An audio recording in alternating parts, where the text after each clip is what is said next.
Je voulais également, du moins par rapport aux enseignements qui ont été faits par les frères la semaine dernière sur l'union, l'unité, la charité au sein de l'Assemblée. Du coup, j'en ai discuté avec une bien-aimée. Et c'est vrai que j'ai été interpellée également sur beaucoup d'aspects de notre façon à nous de communier par rapport aux exemples qu'on voit au niveau de la première église, des premiers chrétiens. Parce que en fait, notre façon, je trouve, les frères pourront peut-être mieux nous expliquer si je me trompe, notre façon de communier, notre façon de prier. Parce que lorsqu'on dit par exemple que je vois par exemple la situation de notre bien-aimé David Gloria, chacun d'entre nous a sûrement prié de son côté, a sûrement jeûné de son côté. Et je pense que si au sein de l'Assemblée, on s'était tous réunis d'un commun accord pour élever tous la voix au cours, je sais pas, d'une journée ou de quelques jours de jeûne, la situation aurait peut-être pu être réglée beaucoup plus rapidement. Et en fait, généralement, chacun d'entre nous, comme disait le frère, se met souvent à côté pour prier, pour intercéder. Et en fait, je n'ai pas retrouvé cet exemple-là dans la Bible. Parce que même lorsqu'on voit Jésus, effectivement, il priait de temps en temps tout seul parce que ses disciples n'étaient pas encore vraiment convertis. Mais quand on voit l'Église après, on ne nous dit jamais que, par exemple, Paul s'est isolé, comme disait le frère tout à l'heure, pour rechercher la face de Dieu par rapport à quelque chose. Quand ils sont montés dans la chambre haute pour recevoir le Saint-Esprit, ils étaient tous d'un commun accord dans le même lieu. Et personne qui ne s'est isolé de son côté pour dire qu'il allait prier. Peut-être même qu'il y en a d'autres, quand Jésus a dit que le Père enverrait, qui n'étaient pas là, qui ont peut-être prié de leur côté. Mais Dieu a envoyé le Saint-Esprit à ceux qui étaient unis d'un commun accord dans un même lieu et qui élevaient tous la louange d'un même cœur.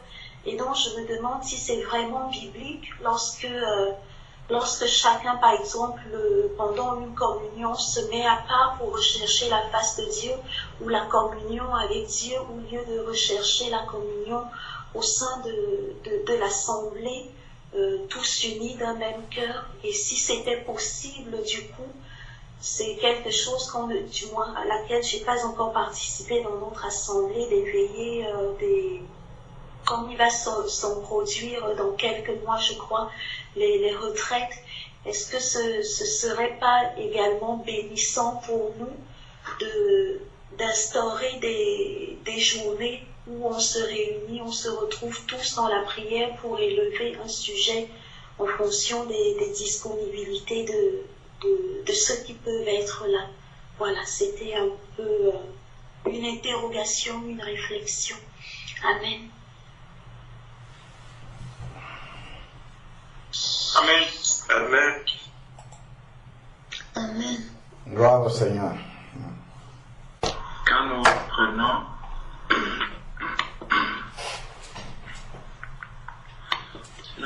la parole de Dieu dans Matthieu au chapitre 9.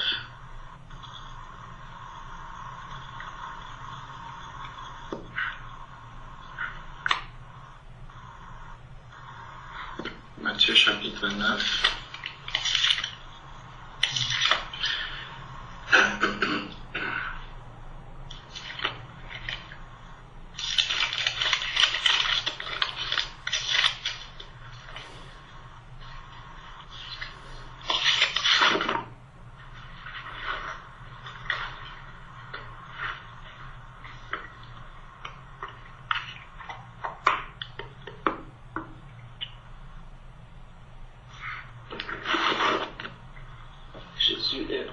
parler.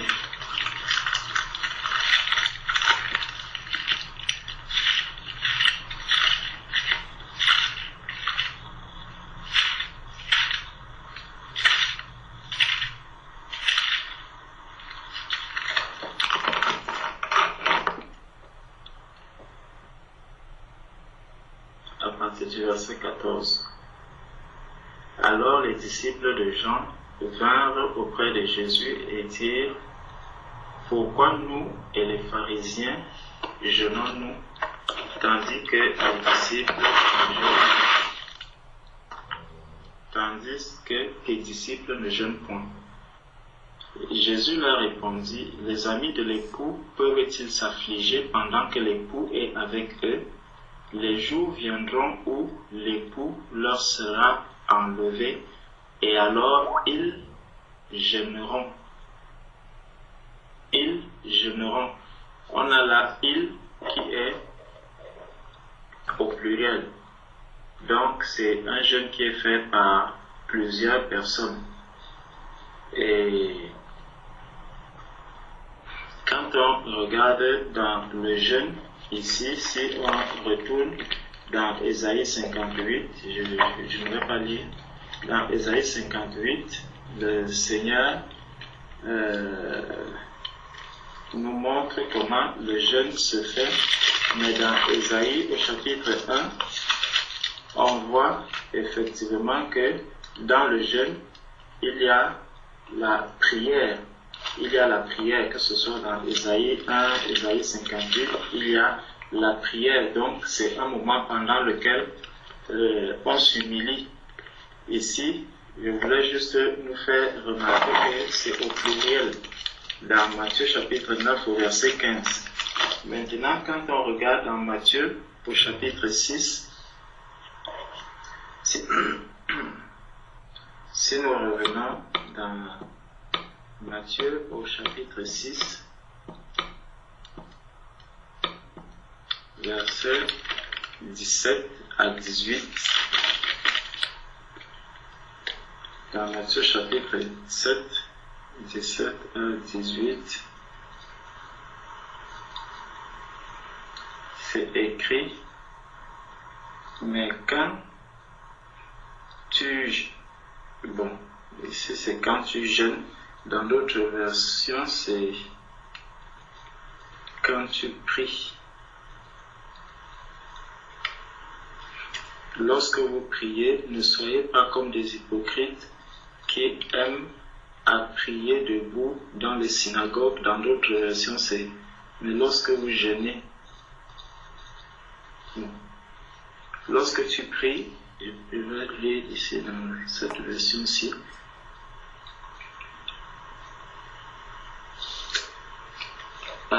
Verset 17. Mais quand tu jeûnes, parfume ta tête et lave ton visage. Bon, au verset 16 déjà, il est dit: lorsque vous jeûnez, ne prenez pas un air triste comme les hypocrites qui se rendent le visage tout défait pour montrer aux hommes qu'ils jeûnent. Je vous le dis en vérité, ils reçoivent leur récompense. Mais quand tu jeûnes, parfume ta tête et lave ton visage. Donc, afin de ne pas montrer aux hommes que tu jeûnes, mais à ton Père qui est dans le lieu secret, et ton Père qui voit dans le secret te le rendra. Donc, là, le Seigneur nous montre qu'il y a la notion de collectivité dans le jeûne, mais il y a aussi la notion de l'individualité. Ça veut dire que dans un jeûne collectif, il faudrait qu'il y ait un engagement individuel. Il faudrait qu'il y ait déjà un engagement individuel. Ça veut dire que chacun s'engage dans ce jeûne, mais de la même manière, parce que Jésus-Christ est le modèle, on voit que Jésus, lorsque Jésus est allé par exemple dans le désert, Jésus était tout seul. Il était tout seul dans le désert et là-bas, il n'était pas avec un groupe de personnes. Donc, il était tout seul dans le désert et pendant ce moment où il était dans le désert, il était seul, conduit par l'Esprit. On peut voir également Moïse, quand il est allé à la montagne toujours, il était tout seul. Donc, il ne faut pas croire que le jeûne devrait uniquement s'effectuer de manière collective. Le jeûne peut se faire de manière collective, c'est ce qu'on voit dans les cas qui ont été cités dans l'enseignement que tu as suivi, mais il y a également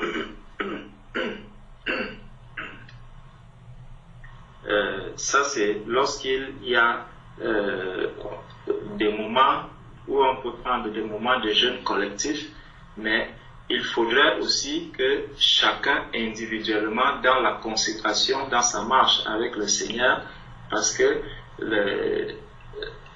la recherche de la relation, le rapprochement qu'on a vis-à-vis du Seigneur, il peut arriver qu'on puisse s'arrêter, et lorsqu'on veut s'arrêter, c'est normal. En réalité, c'est la vie normale même du disciple.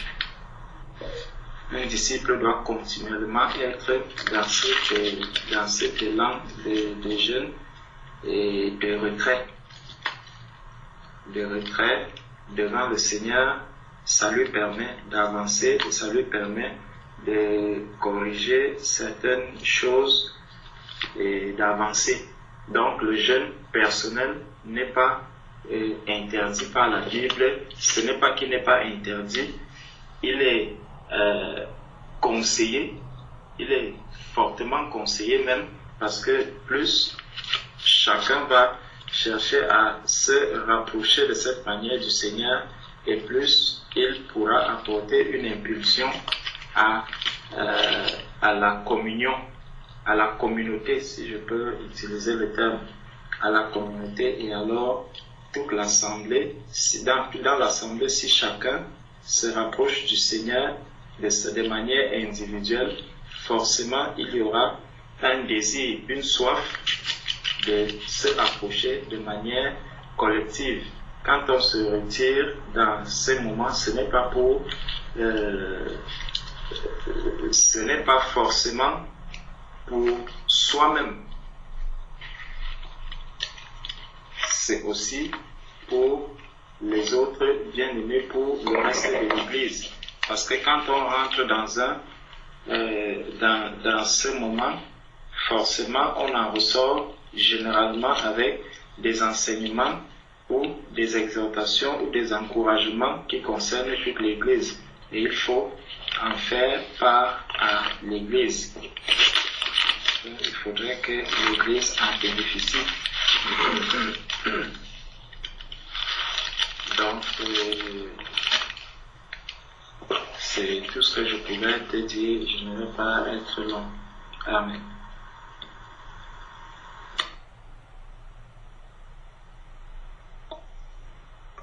Amen, mon frère. Amen. Amen.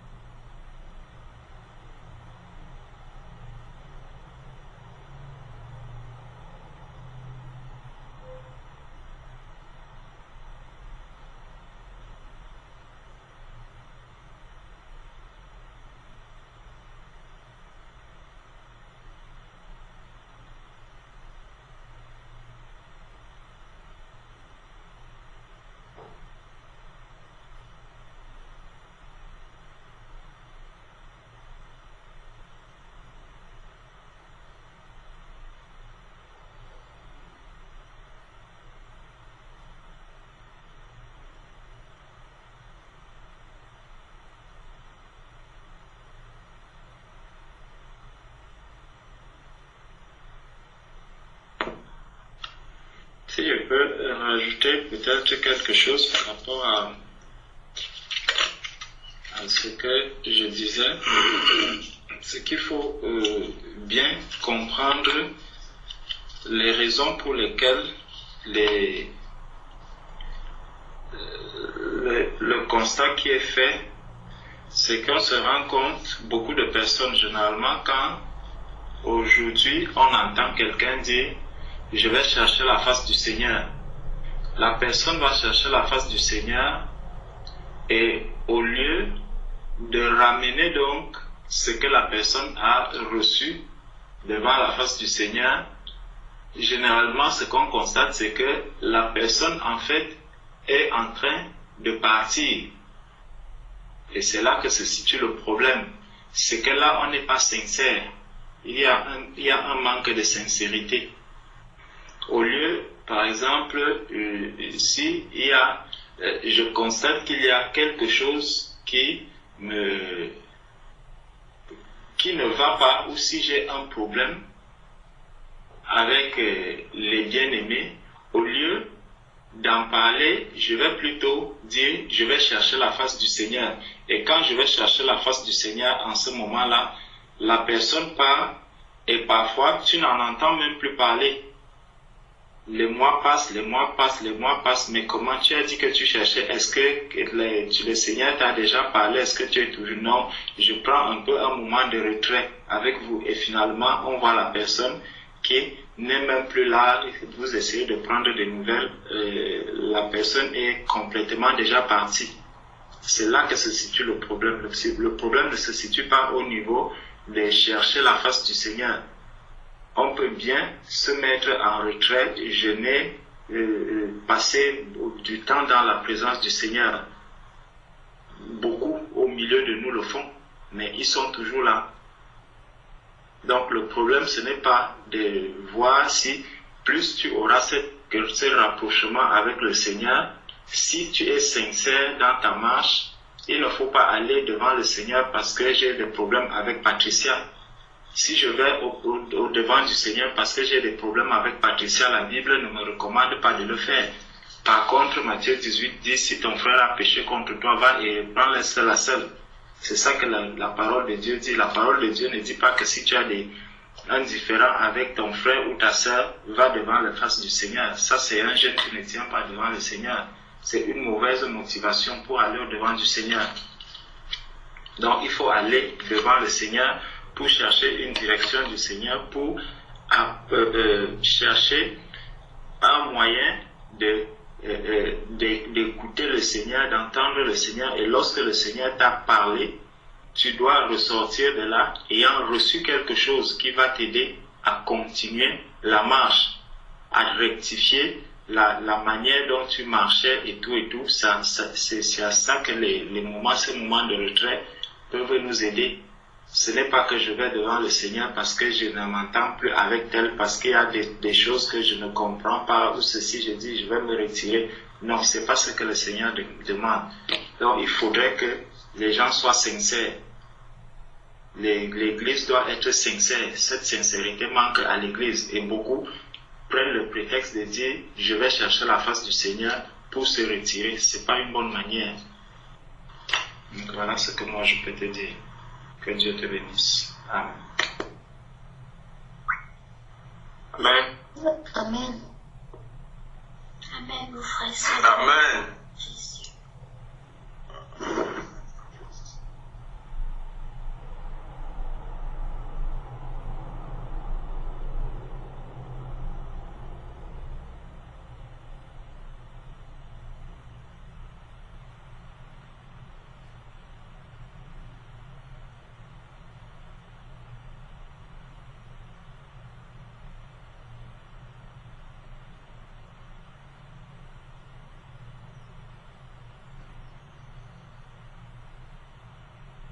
Effectivement, frère Georges, tu as tout à fait raison. Il m'est déjà arrivé d'envoyer des messages afin de prendre des nouvelles des uns et des autres frères et sœurs. Et n'ayant pas de réponse, bon, je renvoie un message en sachant éventuellement s'il y aura un problème. Et souvent, je cherche la face du Seigneur et le temps passe et la personne ne revient toujours pas. Bon, et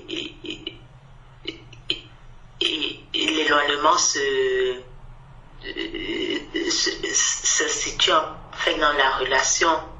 Effectivement, il faut que nous apprenions à être honnêtes les uns les autres. Si mon frère, si ma soeur a posé un acte qui m'a blessé, autant le dire pour pouvoir avancer.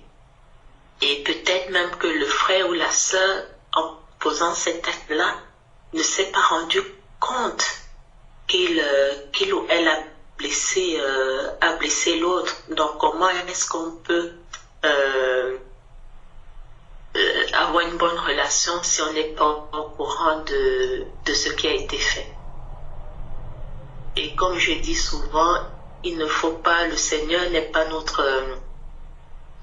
c'est pas un jouet pour nous. On doit vraiment rester correct aussi bien avec notre Seigneur qu'avec nos frères et sœurs.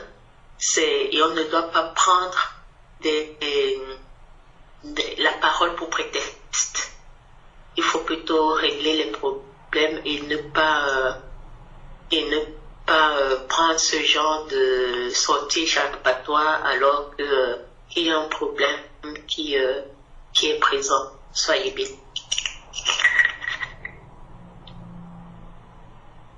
Amen. Amen. Amen. Amen. Merci.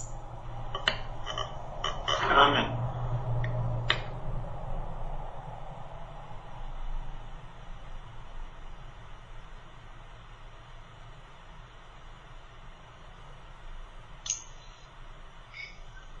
Bonsoir frère Georges, que Dieu te bénisse.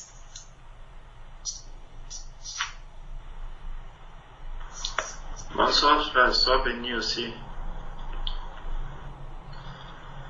Embrasse ma soeur. Amen. C'est Amen. mon frère.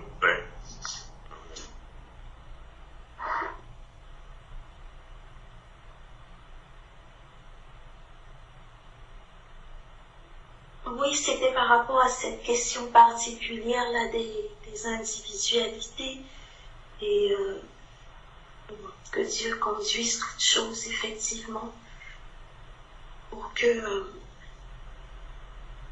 nous sachions mourir en nous-mêmes, faire ce qu'il y a à faire et puis nous laisser conduire par Dieu.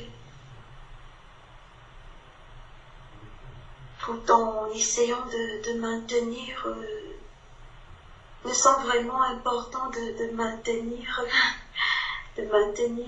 l'unité au milieu de l'assemblée, au milieu de l'Église. Effectivement, si on attend que les moments de communion fraternelle ou les moments de jeûne en commun pour prier, effectivement, on n'aura rien à ramener. Cela est vrai, effectivement. Mais que cela nous...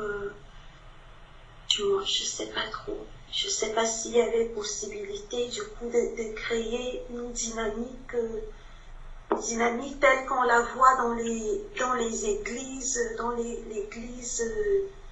des premiers temps, dans nos aînés dans la foi. On voit par exemple lorsque c'est Paul et Barnabas avaient été désignés par le Saint-Esprit, ils jeûnaient tous d'un commun accord, tous ceux qui étaient attachés à ce ministère-là. Et c'est là que la réponse est venue pour les mettre à part. Et donc je me dis que la puissance en plus avec, comment on appelle ça, en nous fortifiant les uns les autres par la foi qu'on va voir, par la sincérité qu'on va voir les uns envers les autres, par la foi qui va augmenter, la flamme qui va augmenter lorsqu'on prie ensemble dans l'unité. Je me dis à ce moment-là, ce qui monte vers Dieu doit vraiment le réjouir. Et voilà, c'est comme une flamme lorsque tout le monde amène sa flamme, quand ça monte vers l'Éternel, Ça doit être vraiment beaucoup plus fort que lorsqu'on est seul à élever, voilà. Lorsqu'on a sa flamme tout seul, du moins c'est... Je sais pas. Je sais pas. Oui. Amen.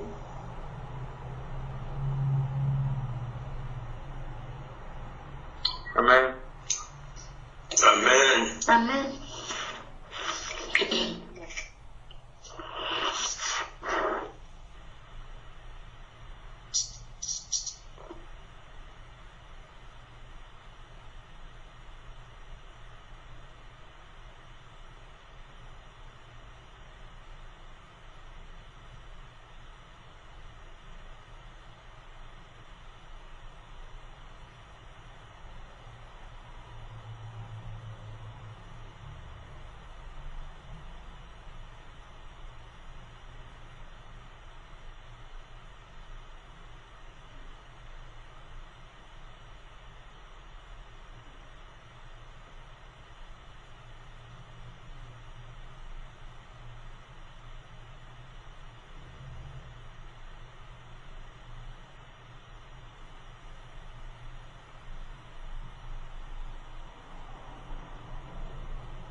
Est-ce qu'il y a une question?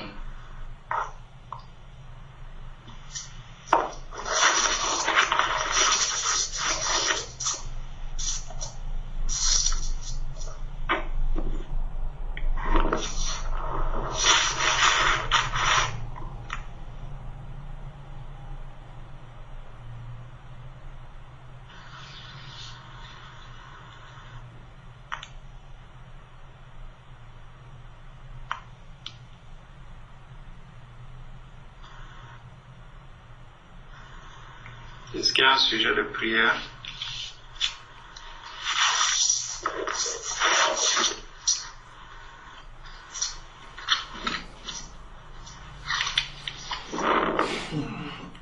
Mon frère, j'avais une question.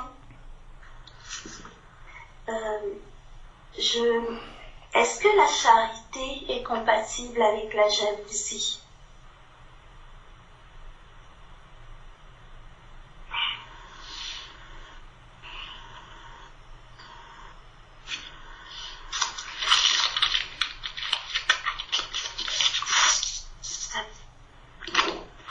Ok.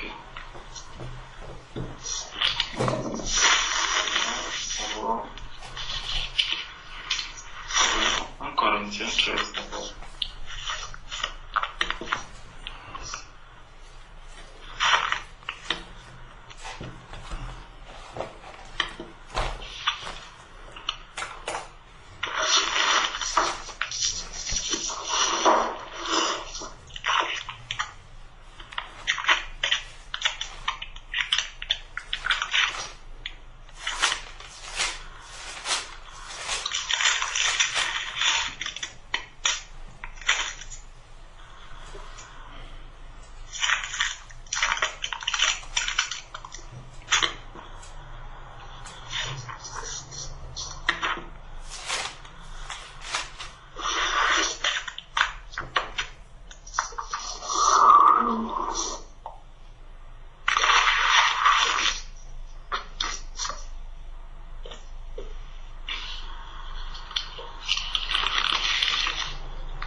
chapitre 13.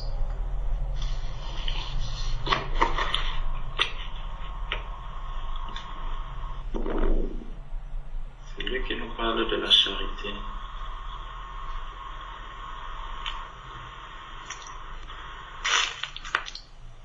Et que quand je parlerai des langues des hommes et des anges, si je n'ai pas la charité,